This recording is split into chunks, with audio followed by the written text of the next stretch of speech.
প্রিয় মুসলমান ভাইরা, নামাজের মধ্যে অনেক সময় খারাপ চিন্তা এবং দুনিয়াবি অনেক চিন্তা ভাবনা চলে আসে, যার কারণে আমাদের নামাজ মনে হয় আল্লাহ তাআলার দরবারে কবুল হচ্ছে না।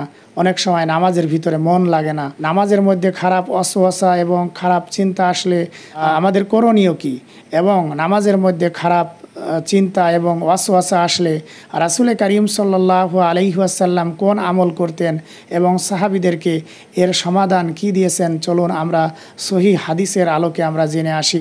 সহিহ মুসলিম ৪র্থ খণ্ড 1729 নম্বর হাদিসের মধ্যে এসেছে, হযরত উসমান ইবনুল আস রাদিয়াল্লাহু তাআলা আনহু একদিন নবী করিম সাল্লাল্লাহু আলাইহি ওয়াসাল্লামের কাছে গেলেন এবং যে বললেন, ইয়া রাসূলুল্লাহ, শয়তান আমার এবং আমার নামাজের মধ্যে ওয়াসওয়াসা তৈরি করে এবং খারাপ চিন্তা ভাবনা আমার মধ্যে নিয়ে আসে, আমি কিভাবে এর থেকে মুক্তি লাভ করতে পারি? রাসূল করিম সাল্লাল্লাহু আলাইহি ওয়াসাল্লাম তখন বললেন, তোমার যদি নামাজের মধ্যে শয়তান যদি খারাপ ওয়াসওয়াসা নিয়ে আসে, খারাপ চিন্তা নিয়ে আসে, তাহলে তুমি বাম দিকে 3 বার থুতু ফেলবে এবং শয়তান থেকে আশ্রয় প্রার্থনা করবে, আউযু বিল্লাহি মিনাশ শাইতানির রাজিম। তাহলে তোমার নামাজের ভিতরে খারাপ চিন্তা এবং ওয়াসওয়াসা থেকে তুমি বাঁচতে পারবে।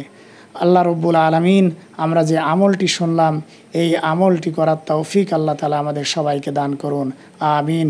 আসসালামু আলাইকুম ওয়া রাহমাতুল্লাহি ওয়া বারাকাতুহু। प्यारा नबी, कितना प्यारा नबी।